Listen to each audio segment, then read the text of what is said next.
Assalamualaikum warahmatullahi wabarakatuh. Waalaikumsalam. Ya, hari ini Edan Iwa itu kedatangan siapa ini? Perkenalkan diri, Mas. Bintang.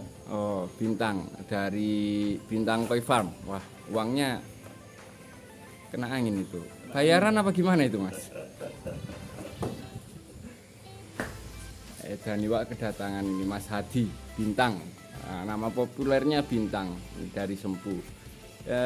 Termasuk pembudidaya atau reseller ini, Mas?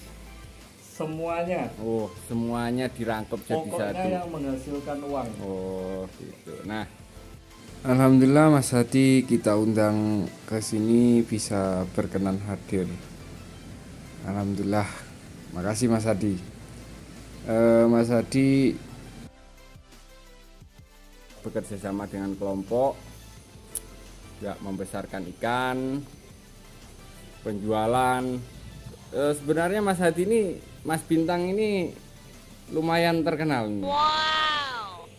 Di para penghobi koi Banyuwangi ini terkenal. Ya Mas, gimana? Yang penting bukan suhu ya. Oh, bukan suhu ya. Oh, nggak ada suhu Mas, ceritanya itu nggak ada suhu di dunia perikanan. Ya, saya mau sedikit cerita pengalaman nih Mas di dunia perkoian. Mulai kapan ini terjun ke dunia perkoian? Kalau bicara koi sendiri, pasar koi sekarang sama yang dulu itu jauh berbeda. Bedanya di mana itu? Kalau dulu gimana? Kalau dulu enaknya ya, ini ngomongnya enaknya dulu ya. Iya, enaknya dulu baru nggak enaknya. Seller belum begitu banyak, lelangan belum begitu banyak, jadi saingannya sedikit. Berarti dulu banter ya Mas Melayu nih. Terus yang jual koi kalau yang dulu itu bener-bener kalau ikan bagus ya harganya bagus. Soalnya dia pertama dia punya ilmunya. Kenapa itu dikategorikan ikan bagus? Dia punya ilmunya. Kalau sekarang kan enggak, kebanyakan. Banyak reseller pemula yang ikan bagus kadang dijual murah. Jiwa kita yang melihat kadang meronta, Mas. Berarti itu termasuk menghancurkan pasar ya. Karena memang dia basicnya enggak kurang ngerti lah mungkin. Ikan ini ikan bagus sebenarnya. Kalau dijual mungkin bisa lebih. Karena dia dasarnya memang enggak punya ilmu. Terus jual ikan karena ngelihat teman-temannya kok enak, pasar ikan koi enak ya. Akhirnya ikut-ikutan kayak gitu. Sama Masu. Terus jadi, ini bedanya kayak gitu. Terus nggak enaknya sekarang, nggak enaknya? Nggak enaknya kalau dulu itu pilihannya sedikit Mas. Misalnya kita mau beli koi, mungkin beberapa orang yang melihara atau yang punya stok lah maksudnya kayak gitu. Kalau sekarang banyak. Maksudnya banyak penjualnya. Banyakan penjualnya daripada pembelinya. Iya. Wah, bisa repot itu. Terus mereka itu stoknya kebanyakan dari pasar Banyuwangi sendiri atau ya dari petani Banyuwangi sendiri atau kebanyakan mendatangkan, Mas? Kalau kebanyakan menurut saya mereka itu mendatangkan. Karena kalau melihat di Banyuwangi sendiri ya, orang yang budidaya koi itu masih sedikit, bahkan bisa dihitung pakai jari. Mungkin kalau Songgon Edan Iwa lah. Wow. Budidaya jadi kan ya mijai, seleksi dari awal sampai akhir. Jadi tahu prosesnya. Jadi mungkin bisa menghargai. Iya. Dan cara perawatannya mungkin beda dengan yang seller-seller yang baru. Nah, mungkin kalau seller baru belum tahu ilmu karantina, mereka ada pengalaman seperti ini. Barang masih di sana, di kulon sana sudah diposting. Nah, ketika barang di sini langsung aja dijual, nggak dikarantina, nggak apa, pembeli langsung merasakan apa ya, efeknya. Nah, itu mungkin yang perlu diperhatikan kan ilmu pengkaran ini. Nggak apa-apa, oke sih kalau mendatangkan, oke nggak apa-apa. Yang penting kan asal lolos karantina kan gitu ya Mas. Tapi kebanyakan nggak gitu Mas Eka. Apalagi kalau ngomongin lelang ya. Iya. Kalau lelang kan, bahasa lelang kan setiap hari harus ikan Ada. dilelang, harus ada. Ini pengalaman saya pribadi ya. Nah, Ini saya kebetulan menang lelang waktu itu. ya. Anggap saja suhu lah. Nah, Menang lelang, saya datang ke rumahnya, ikannya bagus. Harganya waktu itu kebetulan dapat harga murah. Karena memang anggotanya sedikit waktu itu, terus yang ngebit jarang. Saya datang ke rumahnya, yang saya kaget ikan itu masih di akuarium dan masih di heater Mas Eka.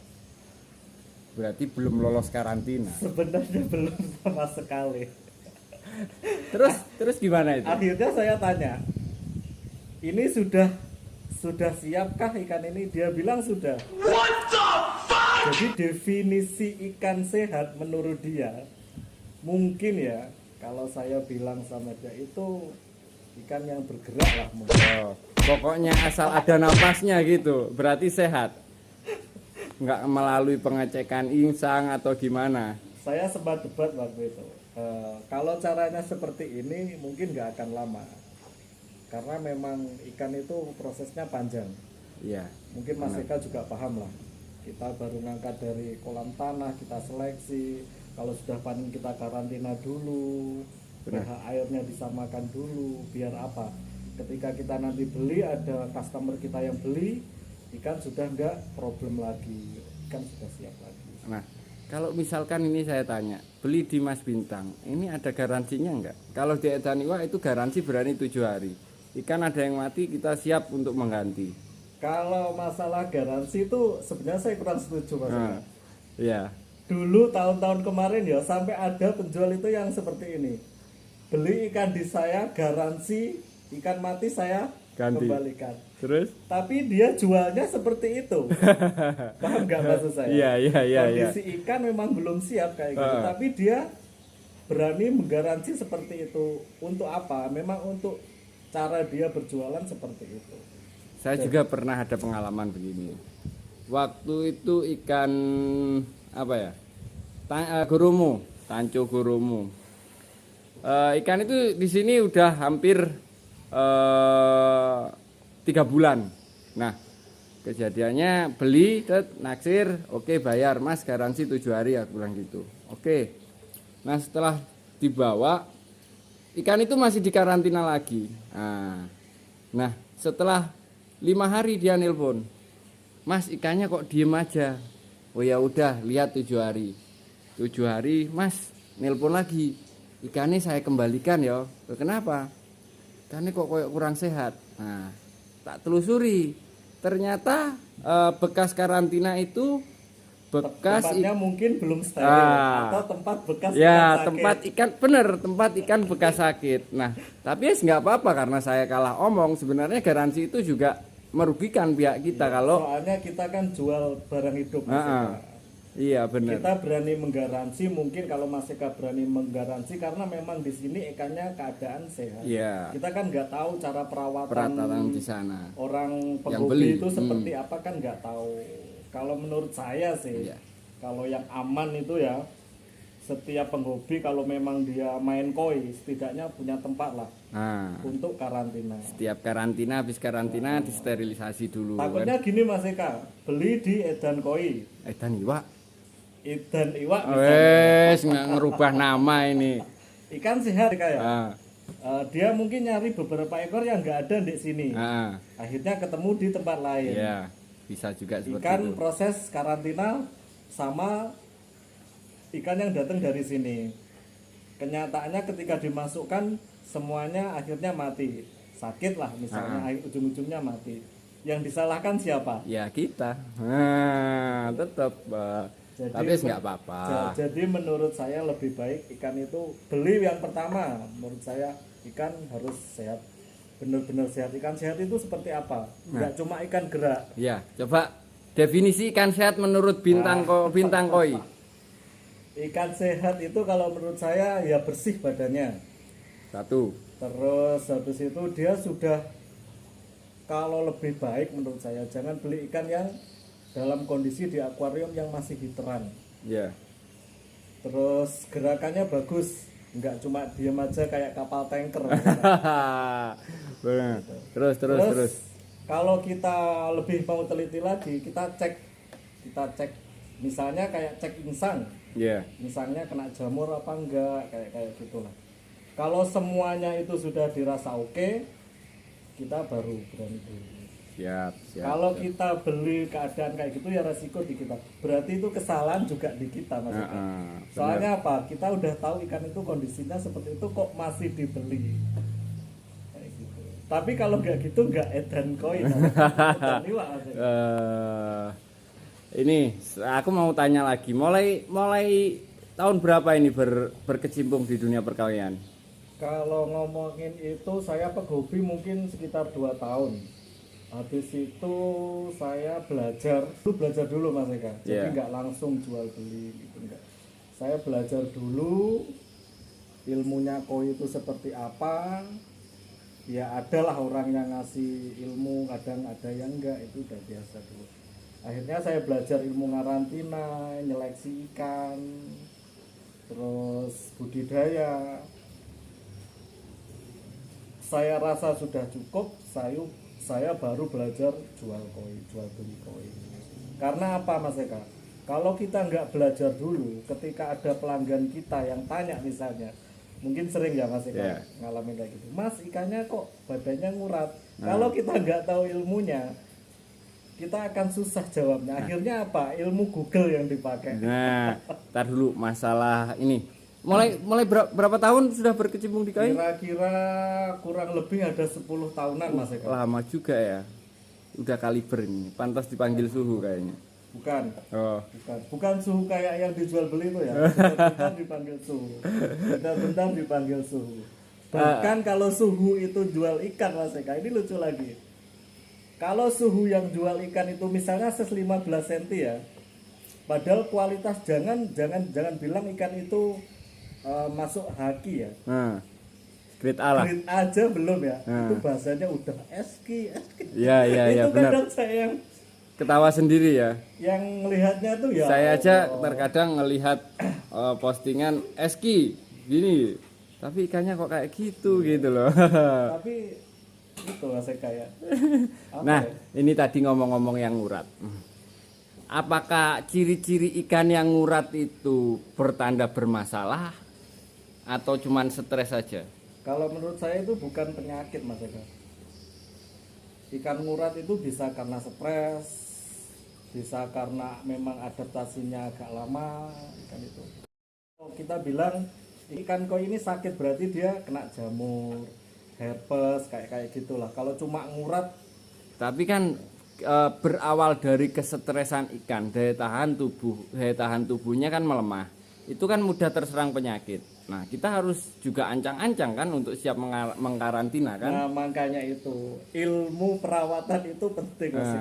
Ilmu perawatan. Soalnya kita pernah begini, ikan itu ngurat ya, menurut aku sih parah. Nah, kata teman, kenapa diangkat? Adalah salah satu teman. Kenapa diangkat? Oh, cuman stres biasa gini. Nah, apakah itu lumrah dibiarkan seperti itu, apa harus kita angkat juga? Kalau memang nguratnya itu masih ngurat karena ikan itu stres, karena adaptasi, kalau menurut saya nggak diangkat juga nggak masalah Mas. Tapi kalau bercampur dengan ikan yang lain, kalau lebih amannya lagi diangkat, ditaruh di tempat karantina, misalnya kayak akuarium. Iya. Kita rawat lah seperti kita merawat istri. Kadang-kala merawat koi itu lebih dari merawat istri kayaknya. Ya. Makanya istri sering ngamuk-ngamuk, apalagi tahu harga ikannya. Kalau menurut Mas Eka sendiri, koi itu susah apa gampang? Gampang. Perawatannya. Susahnya banyak, tapi gampangnya juga kalau kita sudah mengerti ilmunya ya gampang gitu. Karena pada dasarnya tetap ilmu ya Mas. Iya. Kita ingin dihargai orang bukan karena kita punya Mas, tapi karena kita punya ilmu. Tapi kebanyakan kalau sekarang enggak, berbalik Mas Eka. orang yang dihargai yang dipanggil suhu itu biasanya ya, tanda kutip maaf ya suhu-suhu, karena memang dia punya uang banyak, seller punya uang banyak, datengin ikan yang bagus-bagus misalnya yang besar-besar, tapi belum kena aeromonas. Ketika dia kena aeromonas baru Kelimpungan. dia akan teriak sana sini Mas Eka. Masa? Katanya kan udah suhu, Bos. Jadi dihargain orang karena memang dia punya ikan banyak, tapi kalau ilmu menurut saya kurang. Nah, ini membahas yang kemarin viral, ada yang buang ikan koi di kali. Itu gimana menurutnya? Karena harga pasaran lagi amcur. Ya itulah Mas Eka, sekarang kan semakin banyak seller, terus selain adanya PPKM, harga jual juga melemah kan. Terus seller juga banyak, lelangan juga banyak. Pengalaman gini Mas Eka, ada salah satu pelanggan saya, sebenarnya sudah lama pelanggan saya itu. Habis itu tanya ikan ke saya, Mas ada ikan ukuran 45 cm misalnya, yang harga 200.000. Ada nggak Mas Eka kira-kira? Dengan kualitas misalnya grade A. Hah? Suruh nyari di Irak, Mas. Habis itu saya tanya, loh nggak ada Pak. Oh, saya dilelang dapat Mas. Jadi yang jadi patokan itu lelang Mas Eka. Sekarang. Sedihnya saya itu kayak gitu. Emang ya mohon maaf yang pendiri-pendiri lelang salah. Sebenarnya bagus Mas Eka. Kalau Iya. lelang itu ada yang bagus, tapi yang nggak bagus itu kadang kualitasnya kurang. Kadang kalau ikan bagus, istilah bahasanya kan di sniper sendiri. Iya. Takut rugi. Soalnya juga aku kemarin pernah ikut lelangan juga. Ketika sudah ini, wes langsung banyak berat, akhirnya aku ngalah aja wes. Terlalu banyak sniper. Bukan kita menyalahkan itu ya, bukan kita menyalahkan cara orang mencari nafkah ya. Misalnya dia bikin lelang, misalnya kalau lelang itu fine aja, kualitas oke, harganya oke, nggak ditembak, nggak masalah. Iya. Tapi kalau kita berani lagi ya, dulu kan jarang masih kayak lelang ya, Jarang. tapi jual beli kita gimana? Iya, alhamdulillah lancar. Lebih lancar kan, karena apa, orang nggak berpatokan dengan lelang. Sekarang patokannya ikan bagus, harga murah itu dilelang. Dilelang kayak gitu. Karena apa, dilelang kan misalnya Mas Eka bikin lelang, membernya 200, yang ngebid ya orang 200 itu kan nggak mungkin kan. Iya. Orang lain bisa kan nggak Iya, mungkin. iya dia anggota tetap. Iya. Jadi susahnya seperti itu. Ngomong-ngomong soal koi itu, kalau menurut Mas Bintang sendiri gimana pasar koi di Banyuwangi ini? Kalau ngomongin sekarang sangat amat berkurang Mas Eka. Sangat amat berkurang. Soalnya ya itu udah alasannya tadi. Semakin banyak lelang, bukan kita menyalahkan ya. Semakin banyak lelang, kadang ikan bagus juga harganya murah banget. Tapi apa mereka nggak rugi ya? Sekarang gini Mas Eka, kalau kita bicara rugi ya, nggak ada Mas Eka orang jual yang rugi itu sebenarnya lah ya. Soalnya apa, kalau menurut dia rugi ya balik lagi itu lagi. Mungkin kalau mungkin ya kalau seperti farm, misalkan dia budidaya sendiri, pembesaran sendiri, terus handle sendirilah semuanya, mungkin itu nggak ada ruginya. Tapi kalau apalagi kalau mendatangkan, mungkin untungnya malah banyak mungkin. Kan kalau lelang, sistem lelang itu kan setiap hari kan harus ngelelang Mas. Iya. Setiap hari minimal 4 ekor, 5 ekor.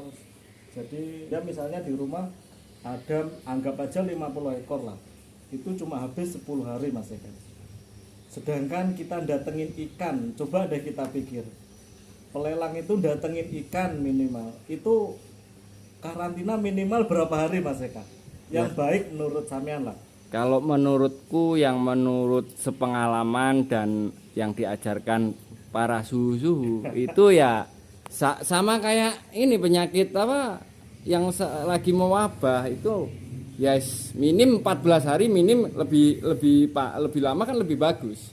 Kalau aku minim 14 hari. Kalau kalau sistemnya seperti itu bagus, tapi kalau buat lelang nggak bagus Mas Eka. Nggak bagus buat duitnya. Iya, soalnya apa? Membengkak. Ikan, kalau kita nunggu sampai ikan itu sehat dilelang, nggak ada ikan Mas Eka. Itu fakta loh Mas Iya Eka. iya, benar Itu benar fakta. benar. Soalnya apa? Kita datengin ikan misalnya, buat stok untuk lelang misalnya, itu minimal 7 hari lah ya, nggak Iya. usah bilang 15, 7 hari. Ikan 50 ini habis dalam waktu kurang lebih 10 hari ya Mas Eka. Kita datengin. Ditambah karantina itu sudah berapa hari gitu loh. Ya berarti 7 hari. Sedangkan dia setiap hari ngelelang Harus. loh Mas Eka, harus Iya. ngelelang loh. Benar.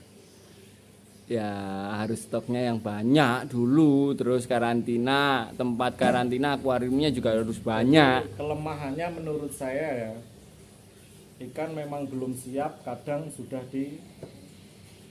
Dikeluarkan. Iya. dilelang. Kalau mungkin yang dari Mas Eka nggak masalah yang menang, oh tahu cara perawatannya.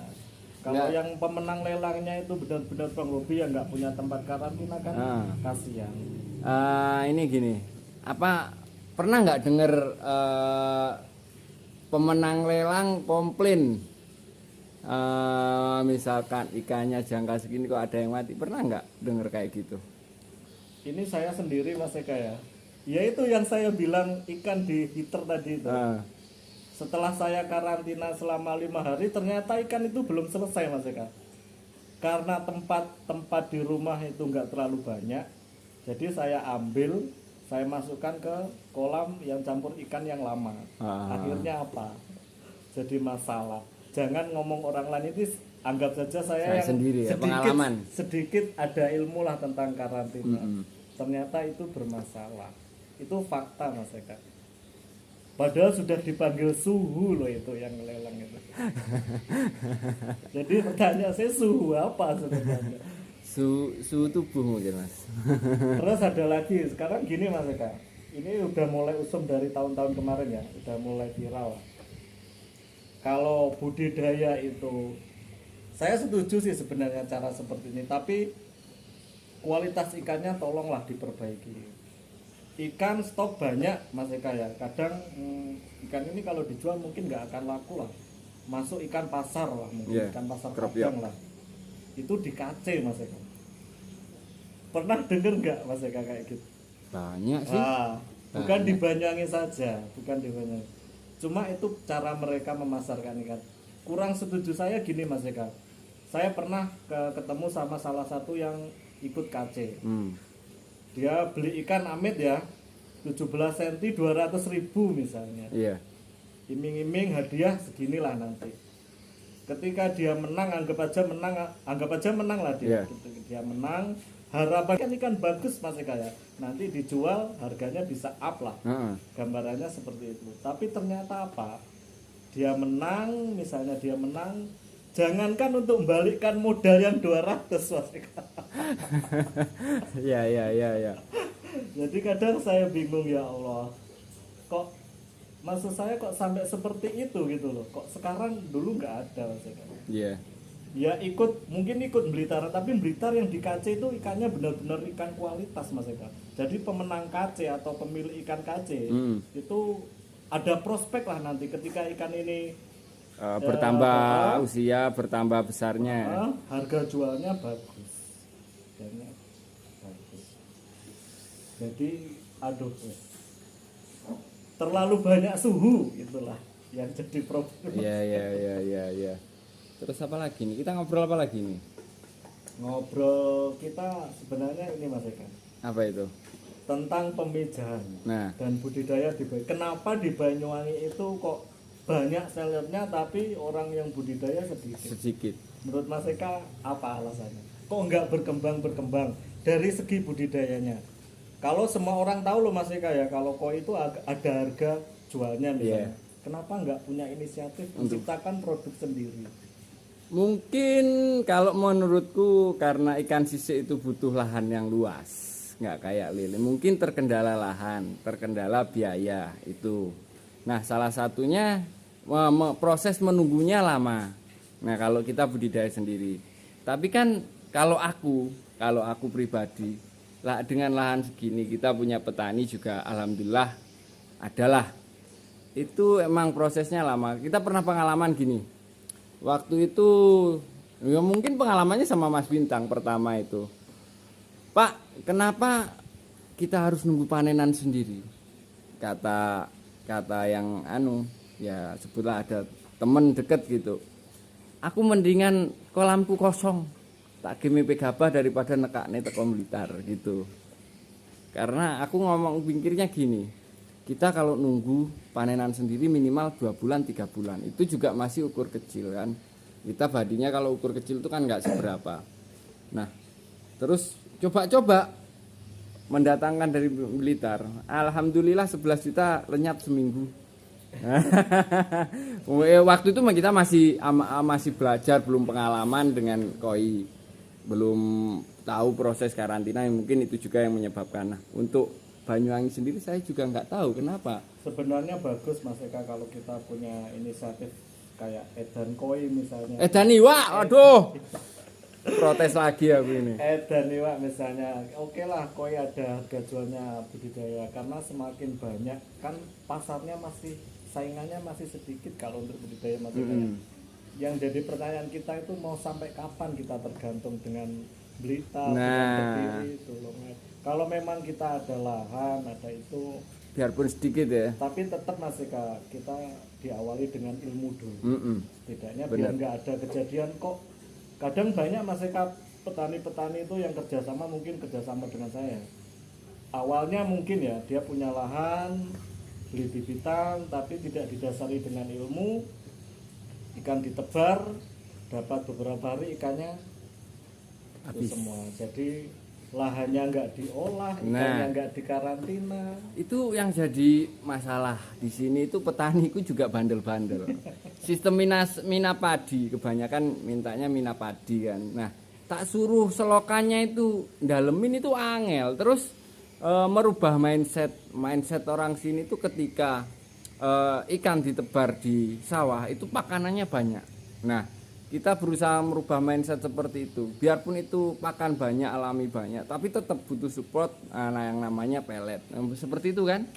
Iya, benar Mas Eka. Beda sama kolam tanah Mas Eka. Kalau di kolam tanah kan kita bisa setel. Karena lahan diolah dulu, dikasih pupuk, dikasih M4, kita ciptakan dulu makanannya. Plankton. Kalau sudah, nanti baru ikan sudah siap, benar-benar sehat, ikan sudah dikarantina, dimasukkan banyak. Salah Mas Eka ya? Kalau salah menurut saya kalau berpikirnya, cara berpikirnya budidaya ikan itu air masuk lebih banyak, ikan tambah sehat itu salah Mas Eka. Karena apa? Kita rugi Mas Eka. Kita sudah ngolah lahan, sudah menciptakan makanan untuk ikan, larut. Air dimasukkan banyak, jadi cepat larut. Makanan alami khususnya plankton itu larut kembali. Jadi menurut saya bahkan kalau di Blitar itu kan pakai sumur bor Mas. Jadi kan air benar-benar didiamkan, nanti dapat beberapa hari dijoki lagi. Cuman kalau masalahnya air kolamnya rembes itu juga yang jadi permasalahan. Kayak punya saya ini rembes semua, cuman aliran air tak minimalisir sekecil mungkin untuk pengolahan lahan. Nah, ini masalah pengolahan lahan. Dari pertama pengolahan lahan itu seperti apa yang biasa dilakukan Mas Bintang? Kalau yang selama ini saya lihat sukses ya Mas Eka ya. Itu kalau dari awal ya, dari panen itu dikeringkan. Setelah dikeringkan nanti kalau di kolam biasa ya, kolam tanah biasanya dicangkul Mas Eka. Diolah lah. Dibalik. Tanahnya diolah. Habis itu dikasih M4 sama mes subsidi juga nggak masalah Mas Eka. Iya. Itu gunanya untuk nggak dilakukan pengkampuran dulu. Itu juga ada efeknya sebenarnya Mas Eka. Setelah saya lihat itu ternyata ada efeknya. Kadang ikan kadang insang, kadang sering buka. Buka ya? Iya. Karena apa? Karena itu kan panas Mas Eka. Mungkin tebarnya terlalu cepat. Bisa juga seperti itu. Tapi menurut saya kalau memang lahan itu bagus, jangan seperti itu. Kalau menurut saya, karena petani yang ini pakai sistem seperti ini ternyata ikannya sehat, yang seperti ini pakai seperti ini ternyata ikannya kayak gitu. Kalau aku dari mungkin kalau nggak ada masalah dari pertamanya nggak perlu pengkaburan, cuman kalau ada masalah tak kasih dolomit. Nah itu masa penyebaran dolomit sampai penebaran bibit itu sekitar ya 14 hari lah, biasanya seperti itu. Nah setelah itu kita kasih ya pupuk urea, IM4 semacam itu untuk menumbuh-numbuhkan. Banyak cara sebenarnya Mas Eka, banyak cara lah. Pupuk kandang itu juga yang paling enteng di kantong itu pupuk kandang, asalkan kita berani bau aja. Tapi itu benar-benar pengaruh Mas Eka buat pertumbuhan ikan. Yeah. Kalau kita olah dulu lahannya, kita tahu cara mengolahnya, ikan juga tumbuhnya cepat, terus kita keluar biaya untuk perawatannya juga agak berkurang. Soalnya apa? Kita sudah menciptakan dulu makanan buat ikan yang masih pengalaman kemarin lahan pertama kita tebar juga bagus pertumbuhannya. Nah sudah tak anjurkan petani diolah dulu ya gini tapi nggak dikerjakan, yaitu ikannya umur 2 bulan harusnya sudah besar tetap masih kecil. Nah kemarin juga ada yang seperti itu. Jadi pengolahan lahan untuk tebar benih, lahan itu sangat penting. Terus faktor tanah itu juga pengaruh Mas Eka. Misalnya lahannya bawahnya itu padas atau itu menurut saya kurang bagus. Soalnya butuh lumpur yang berlumpur. Kurang bagus. Oke lah kalau untuk pembesaran oke, tapi itu juga pengaruh. Misalnya lahan yang pernah dulu digarap sama Mas Eka itu yang kayak tambak itu. Oh iya yang di sini dialihkan sama Mas Rudi atau siapa? Iya. Mas Rudi Terminal Koi. Kenapa itu kok nggak sukses kayak gitu? Padahal pertama juga sukses itu digarap orang lain. Satu, saya bahas dulu. Satu, ilmunya kurang terus keminter orangnya. Mohon maaf. Punya cara sendiri. Ayo. Yang saya tahu memang kultur tanahnya itu nggak bagus. Iya.